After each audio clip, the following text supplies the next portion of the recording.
We are almost ready for Superpole. This is the important part of the day for the GT3 teams, which will determine the order for the top 10 rows on the grid for the CrowdStrike 24 Hours of Spa.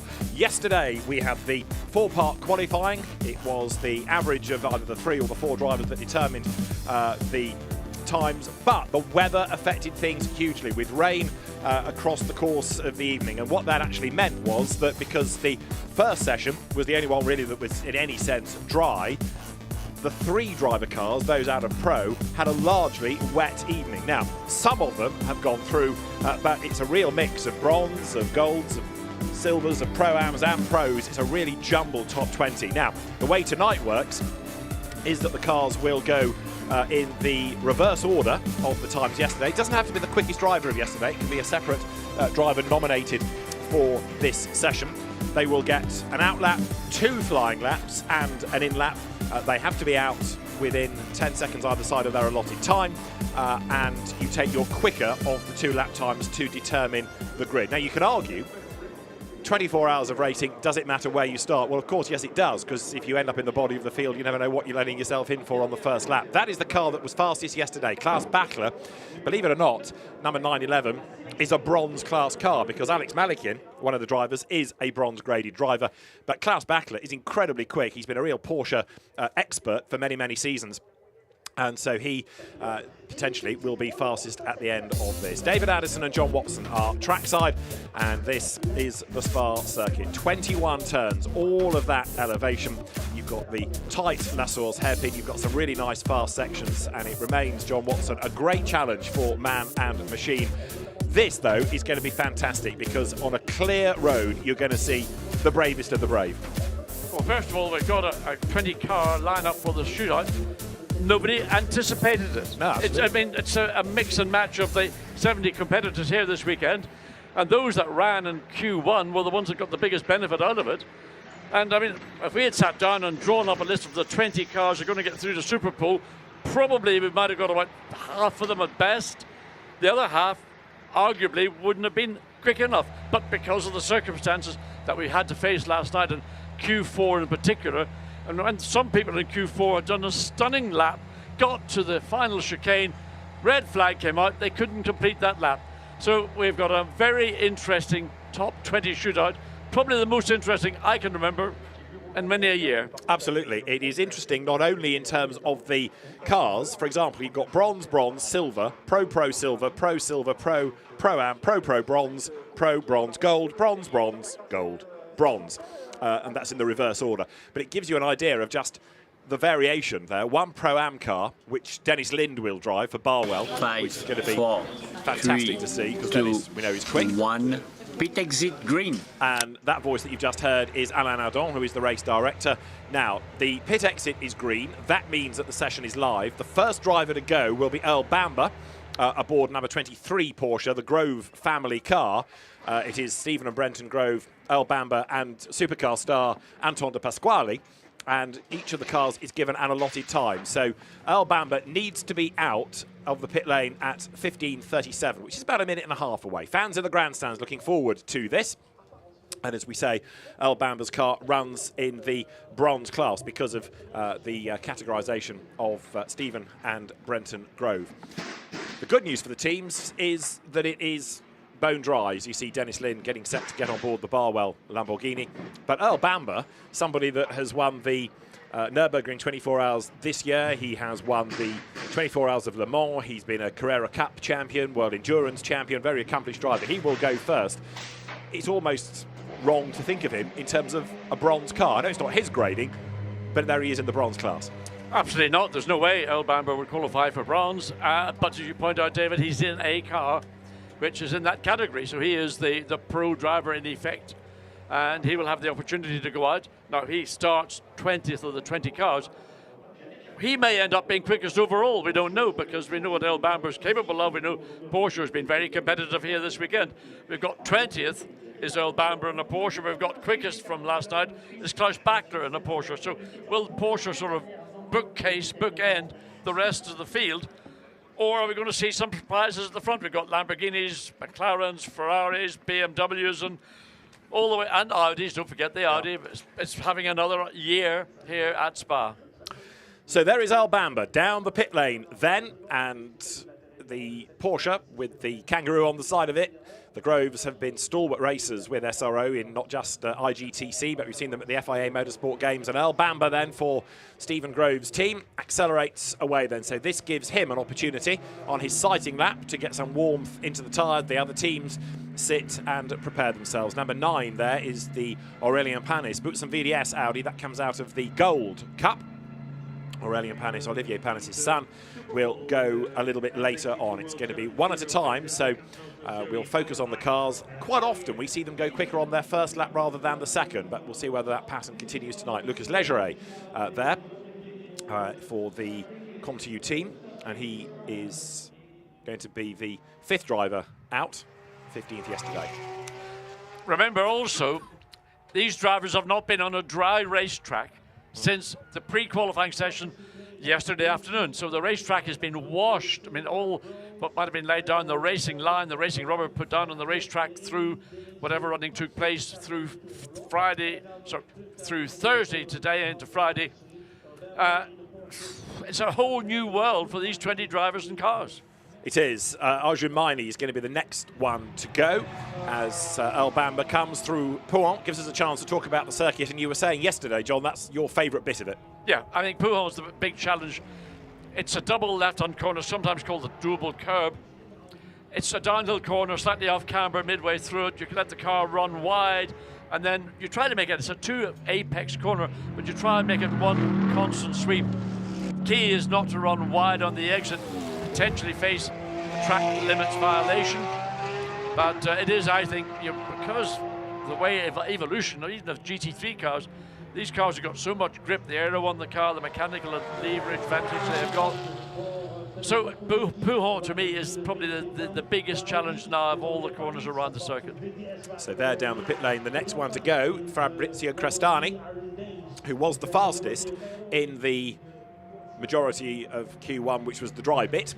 He did go out in the wet just to gain some data for his teammates, but Crestani did a really good job in the first part of qualifying yesterday. Right, Albamba then is about to pull the trigger, comes out of the chicane, careful of track limits, that's okay. Keeps the car the right side of the white line, will come up towards the timing line now, and this, the first flying lap of the session, it's game on as Albamba heads to La Source. So Albamba got all the experience of many years. He knows what this car is capable of, he knows what he can drag out of it. But inevitably, although it is possible he could end up being quickest of the 20 cars, it's inevitable that those further in the field are more than likely going to see an improvement in time. But Albamba flashes through Eau Rouge over the top of Radio. The Porsche looks planted as it makes its way down the long uphill Kemmel Straight. We're round 3 of Fanatec GT World Challenge Europe, powered by AWS Endurance Cup. We're also round 3 of the Intercontinental GT Challenge, powered by Pirelli. And as he skips over the curb, Albamba is one of those IGTC independent entered cars. Right, this is Arjun Maini starting his first flying lap then now. The Indian driver goes down through La Source, the single-seater convert from the likes of GP3, Formula 2 through sports cars. Albamba, though, of course, does an absolute best in the first sector because he's the only person to have gone through it. But let's see what he can do in the remainder of the lap, and also see what Arjun Maini can do because he is about to go to that first sector. Fastest single lap that we've seen through the weekend was set in that pre-qualifying session on Thursday afternoon by Klaus Bachler, who will be the last car to run. That time was a 2:17.9. So that's the benchmark time. That was in a Porsche, just as we were watching Albamba here in his Porsche. So coming up to conclusion of the second sector, come across just between now. Well, yes, there it is. So obviously purple, because he's the first driver to go through both those sectors on the flying lap. But Arjun Maini has only got a personal best. So right now, Albamba has got maybe 100th or so of a second advantage over the second place Mercedes-Benz. Up through Blanchimont, should be absolutely flat out. You can see the car just tippy-toeing out towards the exit and then up the hill into the braking zone, into the chicane. Needs to be neat and tidy, don't climb over the curb too much. Well, he managed to get away with that. Now the transition back to the left, runs wide, but hopefully just about within. And what will this be? Probably 19:18, what's it going to be? 18.5, 2:18.5 is an opening time. He'll be happy with that, but he thinks there's a little bit more in the tank he wants to access.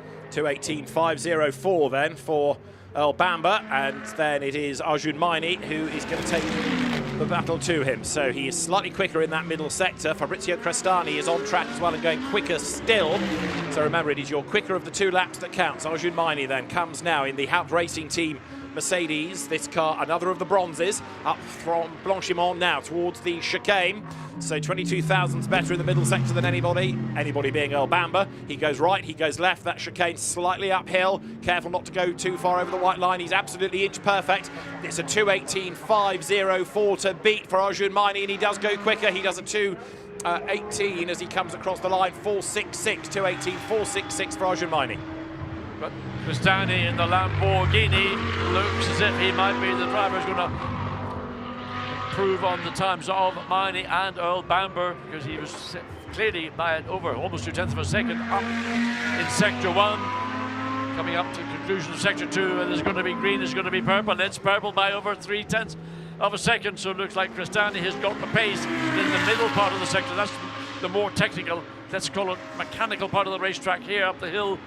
It's pretty much a straight line with the exception of the entry into Blanchimont, and you get through there more or less flat out, and looks like Cristani is going to find a little bit of time to improve on the current fastest lap of 2:18.4. Well, look at this, purple, so the road gets a little bit more rubbered in as drivers know what they're aiming for, but Crestani has now lost his purple in the middle sector because Earl Bamber has gone quicker still on his next lap. Crestani breaks the beam, goes quickest, 2:17.893. Fastest single lap of the weekend by about 1/10 of a second. So where is Earl Bamber? Here he comes up the hill. He's got that purple sector, the middle sector down in Sector 1, so it'll more or less level itself out, but is it good enough to regain that provisional quickest time over the Lamborghini of Fabrizio Cristani? Well, he lost 2/10, he gained a 10th back up towards the beam, and as he goes through, goes second, 2:17.997. So he went quicker than his first effort, but not quick enough, and now Franck Pereira is hustling on in number 6 Lamborghini. Then this car heading up towards the timing line is the K-Pax Racing entry. He shares it with Marco Mappelli and Sandy Mitchell. I would say this is a dark horse for a win because that's a really good driver lineup, and way up the curb and sideways is Franck Pereira. That may well ruin that lap, but let's see what it does at the start of the next one. Arjun Maini then has gone through third, and Franck Pereira now is third. 2:18.240. Good effort. Yeah, just being, I think, a little bit too greedy on the entry into the chicane, rode too much of the curve and consequently unsettled the car, had to then let it settle back down again. But can Arjun Maini do anything? Can be careful on the track limits. Currently in 4th place, looking to see if he can, well, he stays in 4th place at 2:18.3. And so it's Lamborghini, Porsche, Lamborghini, Mercedes right now. Now Kelvin van der Linde is next. Personal best, absolute best. And Kelvin van der Linde in the Shearer Sport PHX, in other words Phoenix Racing Audi, hustles on up towards the timing line. For the race, it's going to be Kelvin van der Linde, Nicky Tim and Luca Engschler in this car. Another really good mix of drivers as he's up the curb. Yeah, up the curb, but another, what you might call dark horse entry. This one clearly, we're looking at timing and scoring. Cristani even quicker. Kelvin van der Linde goes quickest momentarily. But how long will it be before that time is equal? 2:17.4 for Kelvin van der Linde. But is this car, Cristani in the Lamborghini, who may take that further? Could we even see a time getting into the low 2:17 or even a 2:16? Too much to ask. That little flick of the nose coming out of the chicane costs 100th of a so of a second. Up to the line, goes quickest, 2:17.365 then. Fabrizio Crestani, purple, 2:17.365. But Kelvin van der Linde is going to be a real danger. This is Lucas Legeret. This is his first effort in number 12 Audi. This is one of the Silver Cup cars. Yes, so again, we've got green naturally it's his first flying lap, so you want to get the personal best. So up the hill and into the chicane, so just don't be quite as greedy as we've seen others. That was a more conservative entry, but it means the car wasn't unsettled quite as much as we've seen others, and that will pay dividends now on the acceleration out of the chicane to come across the start-finish line 6th, quickest at 2:18.9.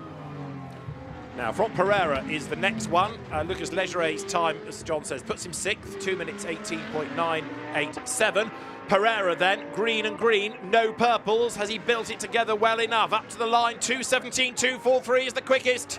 Franck Pereira goes top, 2:17.243. But Kelvin van der Linde, fastest now, Sector 1, coming up to conclusion of Sector 2, potentially currently dropped down to third place behind the two Lamborghinis. As we look for Fred Vervies, has gone through the screen. There is the Mercedes coming back in. Yeah. And that's Fred Vervies, who's on his first lap. So Fred Vervies comes into the chicane then. You've got to be doing a low 2:17 or a high 2:16 to be up at the pointy end of the grid now. This is Vervies then up towards the timing line. 2:14, 2:15, 2:16, 2:17.7, fourth quickest. So 2:17.784 for Fred Vervies on his first lap. This is Kelvin van der Linde on his second. He's lost time in that middle sector. I don't know why, but you can see on screen he's got that yellowish colour, personal best Sector 1, so whatever happened, he lost all the momentum in Sector 2 and consequently only ends up third quickest with, 7 cars having recorded a time. So he went slower than on his first lap. Everybody else has gone quicker thus far. And Lucas Legere, purple Sector 1. So literally on the second lap for a lot of drivers, they're finding it's just maybe readapting to the racetrack. Track is green in relative terms, needs more rubber down, so drivers are finding on the second lap they've got that little bit more confidence they had to push, and he's got a personal best in Sector 2. He needs a little bit more to elevate himself from that current 7th position to get into the top 2 rows of the grid. Right, here he comes. I mean, it looks good though, doesn't it? An absolute best, followed by a personal best, so going quicker than he was last time. We had him 6th in the times last lap. He's now dropped to 7th, but he comes up towards the chicane.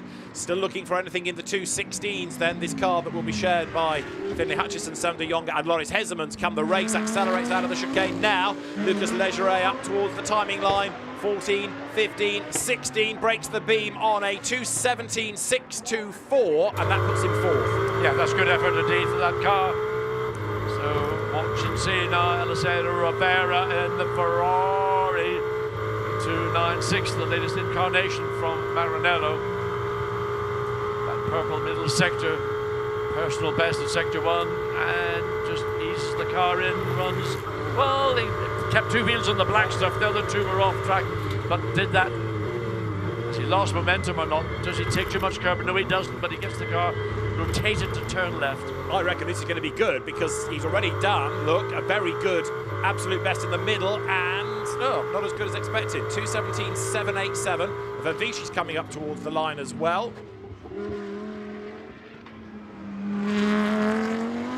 Marcus Pavarud, by the way, we didn't see, but he did a slow first lap at 2:20.386. Vervies goes 5th, 2 minutes 17.859, fractionally slower than his first lap.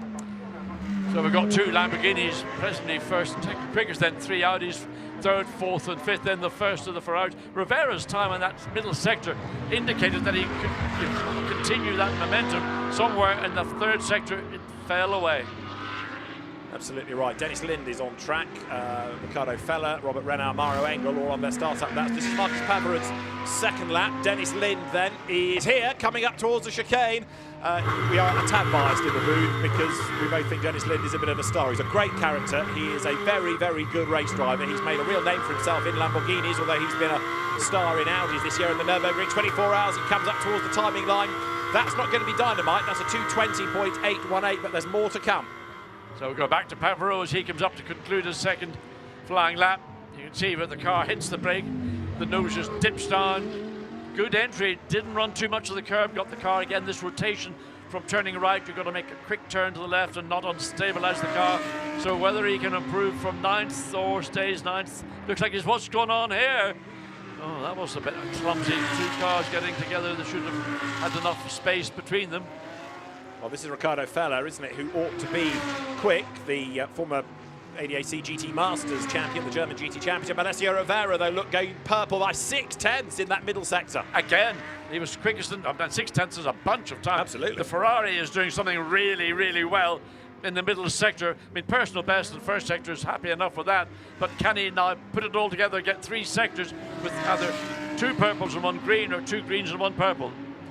Well, the answer to Ricardo Feller, first of all, is a 2:18.093. That's good enough for 8th. Alessio Rovera then in the new Ferrari 296 accelerates up towards the timing line. Italian GT champion, WEC class champion, goes into the 16s. 2:16.996. Fantastic lap for the Ferrari. Absolutely. So Mauro Engel in the second of the Mercedes we're seeing here, he's got green, and this is his first flying lap. So one might imagine that, as we've seen from others, his second lap might be even better. So he will be looking for a purple, if that's possible, to give himself a good platform to launch himself onto a second flying lap. And Dennis Lind is going quicker as well in Lamborghini number 78. So Mauro Engel in the yellow peril comes up now to the chicane. The car just a little bit twitchy as he turns in, uses the curve in the Grupper M car on the right, then the left up towards the timing line now. I don't think it's going to be that good a lap relative to what we've seen from Alessio Rovera. It's going to be a 2:18.326. There's certainly more to come from him. Dennis Lind, however, is absolutely charging as he comes up towards the chicane. He's gone quicker in both of the first two sectors, so Dennis the Menace turns left, back onto the power, now fights the car into a straight line, up towards the line. It's going to be in the 17s or the 18s. It's an 18.3, 11 fastest for Dennis Lind, 2:18.388. I think he's going to be disappointed, but nevertheless, that's what he's got. He's going to be starting on, that will be the 6th row of the grid, assuming that nobody exceeds his time, as we see Renauer and the 91 Porsche up through Blanchimont.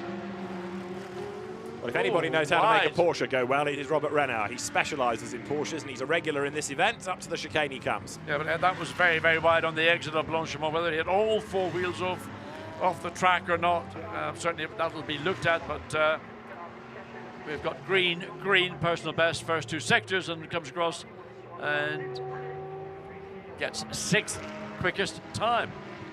This is Ricardo Feller. This is the end of his second lap, so this one has got to be an improvement. Gained 85 thousandths in the first sector. He was good in the second as well. Here he comes up towards the timing line then, and Ricardo Feller breaks the beam at 3rd fastest, 2:17.293. Right, Julian Andlauer in number 92 Porsche. Interesting choice this, because these two co-drivers are Kevin Estre and Lawrence Vanthor, but it's Julian Andlauer who's been given the duties for Superpole. Either he got the short straw or he got the one long straw, whatever it is, the team have opted to put him in. When you've got Vanthor and Kevin Estre in the team, it's a great compliment that they've given the car over to Andlauer to go out and see if he can put his Porsche onto that provisional pole position. So again, a good exit, just running, flirting with the white line, comes across start-finish line, and it's a... So Robert Renauer in the Porsche, did I tell you, did a 2:17.687, and Mauro Engel 2:18.326. Julian Andlauer's lap is the next one to monitor, as here is Engel's second lap about to be completed, and that is 9th, 2:17.941. So, but might have expected more there. Arguably you would have done, but we're not seeing pace that we had anticipated. One Mercedes is 11th, that's Miney, and Mauro Engel in 9th. So in qualifying configuration, the two Mercedes AMG GT3s have not shown the pace of other brands, as Fred McAfee looks to try and so McAfee bails into the pit lane, doesn't complete a lap.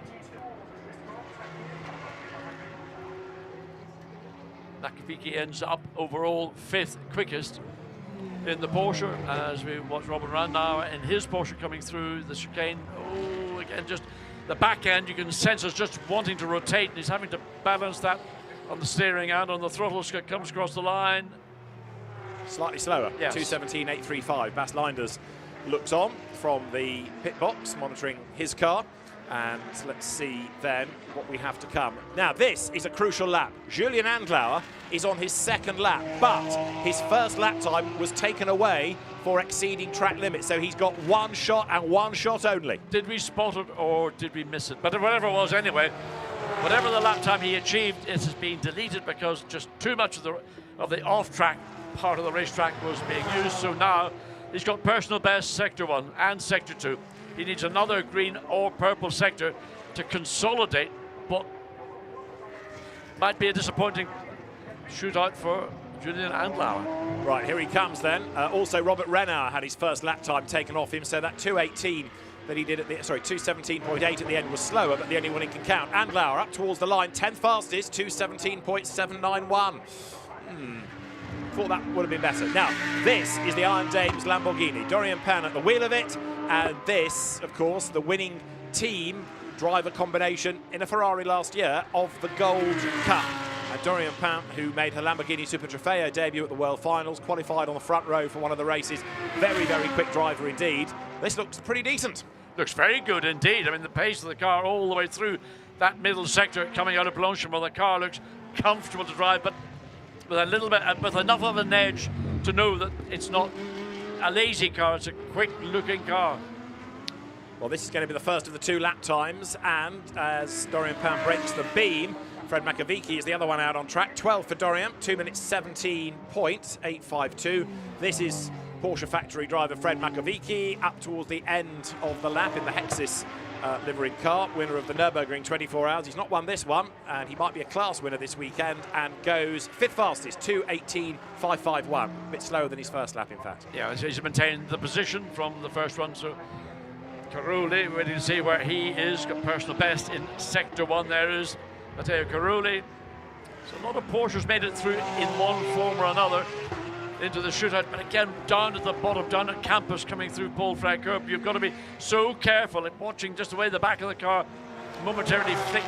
Just, you're flirting with these white lines, and if you get across 4 wheels over that white line, that will see your time being deleted. So this time for Carulli, certainly through campus, I would have said, wow, again, look at the back of the Porsche, was beginning that sort of pendulum effect, but Carulli kept it pointing straight and made it up the chicane.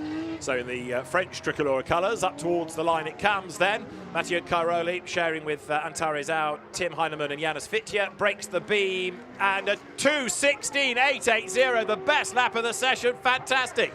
2:16.880, Matteo Carulli puts Porsche at the top. Well, that time stand, because there were a couple of occasions when it looked marginal, but anyway, that's not for us to judge. We wait to see what the timing and scoring says. Will that time remain? But anyway, a great time, 2:16.880 for the Porsche and Carulli. Now this is the Optimum Motorsport McLaren, Dean McDonald at the wheel of it, and Dorian Pan has done an absolute best in the first sector, but down in the middle. Now Dean McDonald, don't forget, was an absolute star last year in the McLaren when he drove for Garage 59 and really came of age. This looks like a pretty decent lap as well. It's his first effort. 4th quickest, 2:17.249. 2:17.249 for Dean McDonald. Dorian Pan down in the middle sector. Let's see where this is going to put the Lamborghini. 14th, the Iron Dames entry in the familiar pink colours as it turns now. Right, left through the chicane. Anything in the 2:16s is very, very good indeed. 2:17s is decent. Up towards the line. Now comes the Lamborghini, and it's a 2:17.7, 11th fastest. Just that middle sector, she lost over a second, but certainly purple in Sector 1, great effort. Personal best in the final sector, a very good recovery. Klaus Bachler, green, Sectors 1 and 2.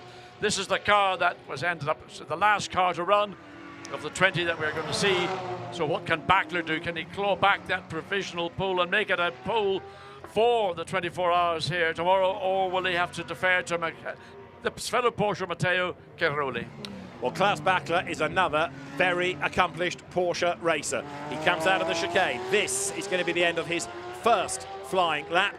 Needs to be in the 16s, and he is in the 17s to go third. 2:17.232 then. 2:17.232 for Klaus Bachler.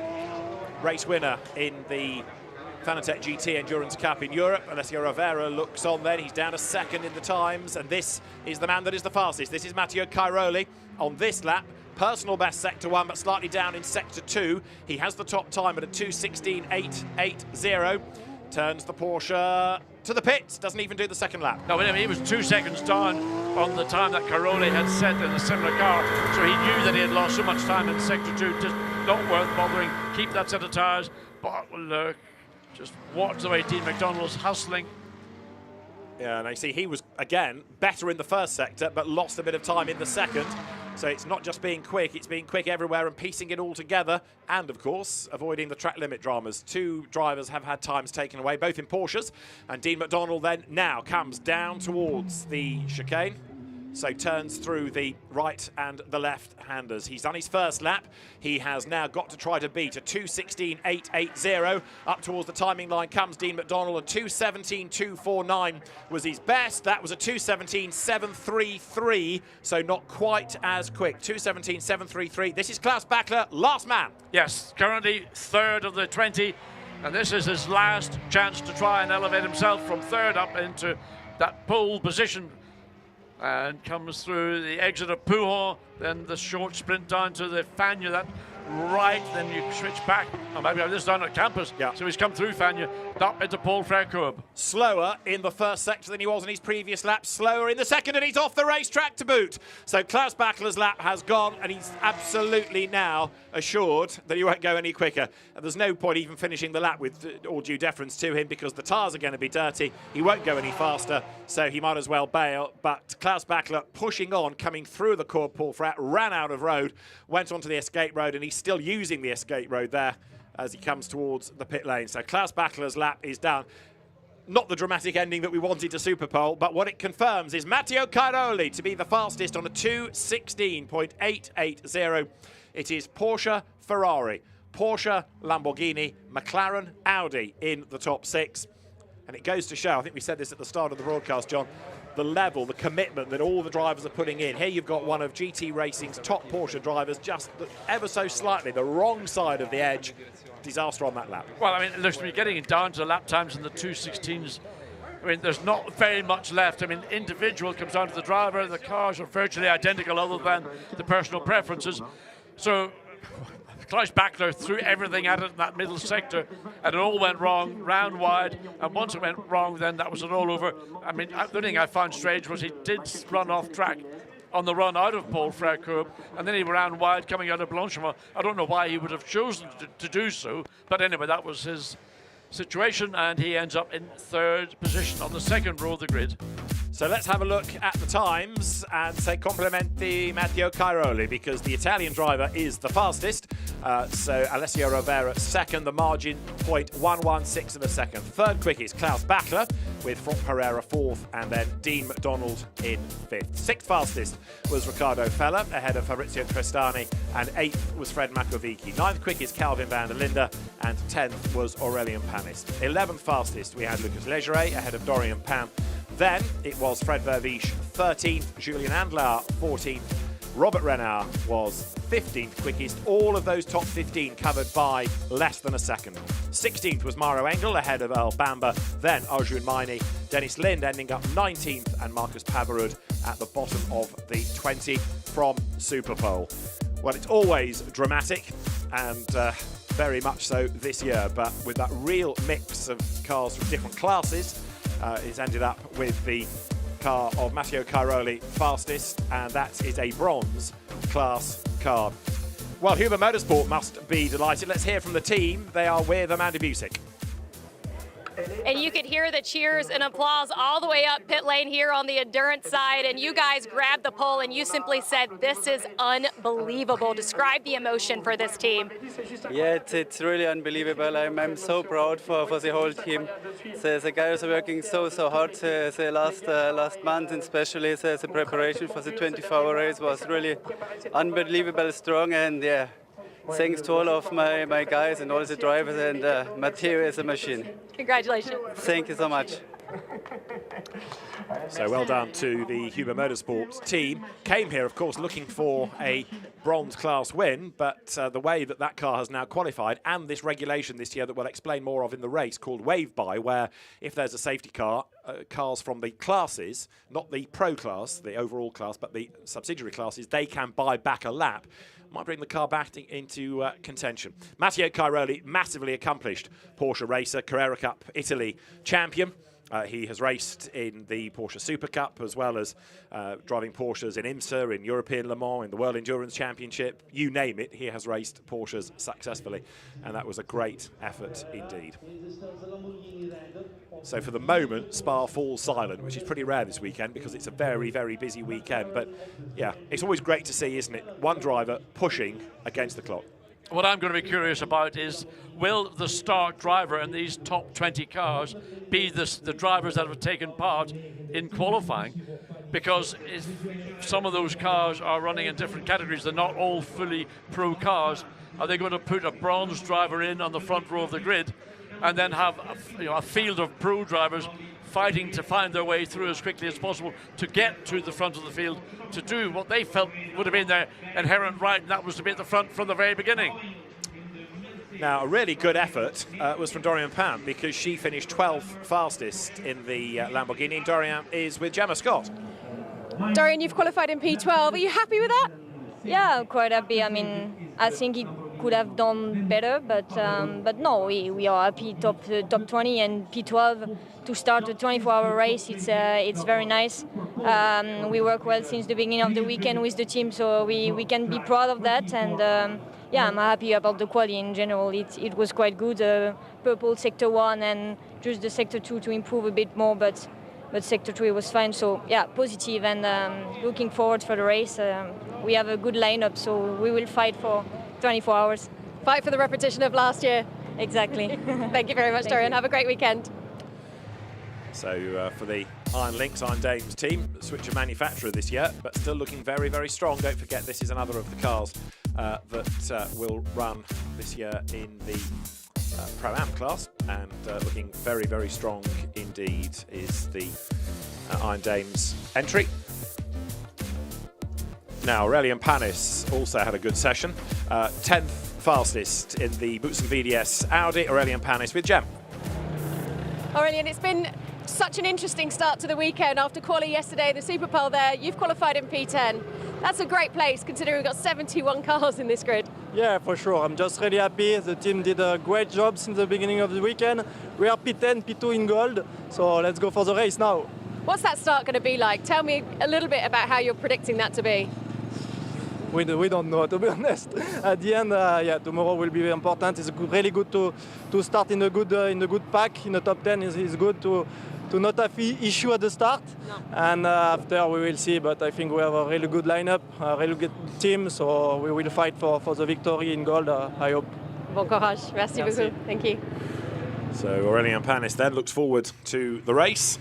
More tyre trolleys come down the pit lane. Massive commitment from Pirelli this weekend. 156 staff to look after all the customers across not just the CrowdStrike 24 Hours of Spa, but also the support races that they provide the tyres for. For the fans on the banking, they're not done yet. There are still GT4 and monobrand GT races to come. Plus there is the warm-up at the very end of the evening for the teams. That has been elongated a little because night practice yesterday was cancelled because of the rain, so they're given a few more minutes tonight just to make sure there's a little bit more night time running. Maro Engel, 16th fastest, and he is with Amanda. Mario, I can't say that you look too thrilled right now, but I know you went out and gave it the best effort, and that's what your team said. But when you look at the conditions that we've had over the last 24 hours, what can the Mercedes accomplish tomorrow?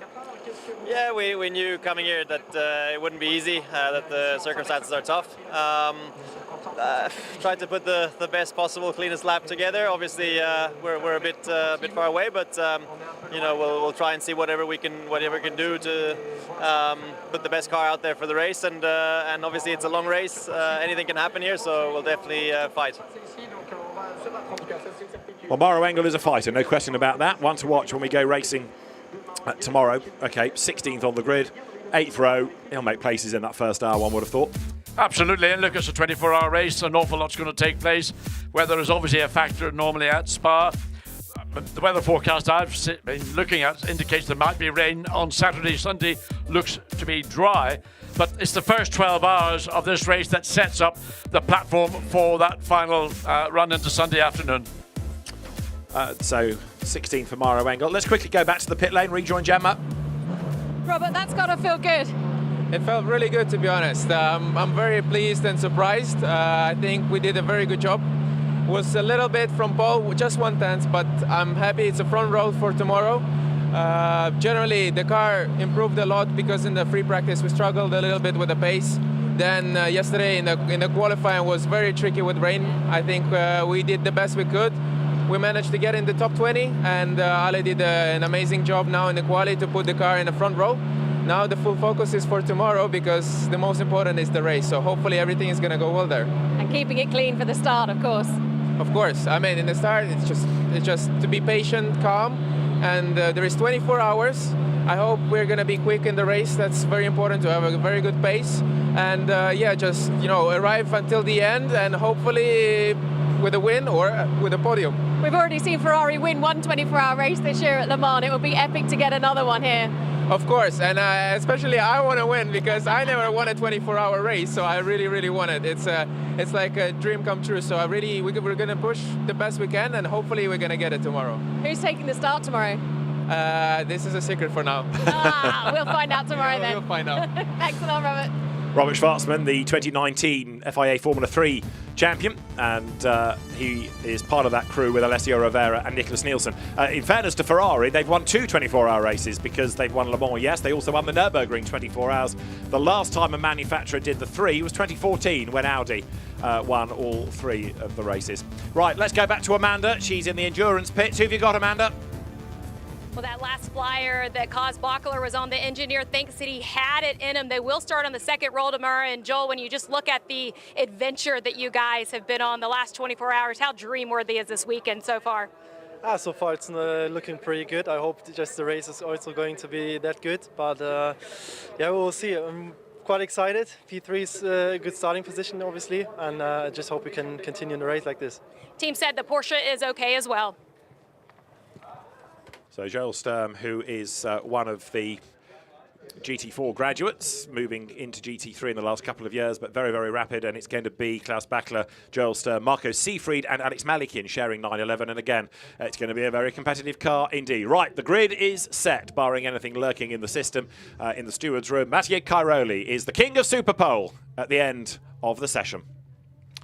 So let's have a look at how Superpole panned out. It was Al Bamba who went out first and ended 17th at the end of his 2 flying laps. Fabrizio Crestani also pushed hard, and the first of the Lamborghinis, 7th. Really good effort. Crestani is becoming one of the standout stars of the weekend. Dennis Lind, as ever, was good to watch, but 19th fastest in the Barwell Lamborghini, the car running in Pro-Am this weekend. As for the McLaren Optima Motorsport squad, Dean McDonald went 5th fastest. Good to have a McLaren up at the pointy end of the field. Number 6 Lamborghini, Franck Pereira, 4th quickest at the end, the all-factory driver combination, with Alessio Rovera taking 2nd in the times. The Ferrari missing out on the top spot by 0.116 of a second. Klaus Bachler tried to go quickest. He was 3rd, but then had a drama coming out of the Cours Paul Frere right at the very end of the session, ran wide over the curb, through the gravel, and that effectively destroyed that 2nd lap. He bailed and headed for the pit lane, where Mathieu Cairoli was standing very happy indeed. Mathieu Cairoli, fastest in Superpole, and that car will start on pole position for the CrowdStrike 24 Hours of Spa tomorrow.